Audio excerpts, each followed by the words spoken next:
बिस्मिल्लाहिर्रहमानिर्रहीम। अस्सलाम वालेकुम प्यारे बच्चों। आप बैग पहन के स्कूल आते हैं लेकिन छुट्टियां हैं, ईद उल अज़हा भी हो गया, मुबारक शुबारक सारा कुछ कुर्बानियाँ। मौसम नहायत हसीन और खूबसूरत हुए, लोगों ने बहुत अच्छी तस्वीरें कैप्चर की नानियों दादियों के। हाँ बच्चे हुए छुट्टियां मनाने के लिए अपने कज़न्स के साथ मिले, अपना बचपन एंजॉय किया, सब मिलकर हंसी खुशी फिर कहीं सैर करने जाते हैं। किसी की कोई शादी ब्याह मंगनी है वो भी निपटा ली। अब देखें आपका स्कूल कितने मज़े से आप लोग ये देखें लेक्चर लेते हैं।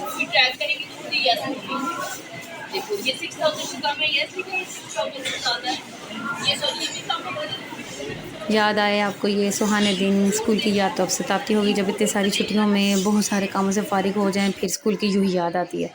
आप याद करें अपनी पुरानी यादें, स्कूल को याद करें और जो भी आपको काम मिला है, होमवर्क मिला है वो अच्छे तरीके से करें, बहुत ईमानदारी और दिल लगा कर करें, क्योंकि ये होमवर्क आपको ऐसा दिया गया है जो कि आपके सिलेबस को लेकर बहुत मददगार साबित होता है।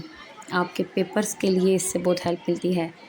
जैसा आप रूटीन से समझते हैं यहाँ बैठ के स्कूल में पढ़ते थे, वैसा ही आप एक रूटीन से घर में बैठें और हर मज़मून को एक बराबर का और भरपूर टाइम दें, क्योंकि छुट्टियां हैं, छुट्टियां भी इंजॉय की जाती हैं और फिर ये सारे काम भी लाजमी है। उम्मीद है आपको वीडियो पसंद आई है। कमेंट में ज़रूर बताइएगा कि आप हैं कि नहीं इसमें।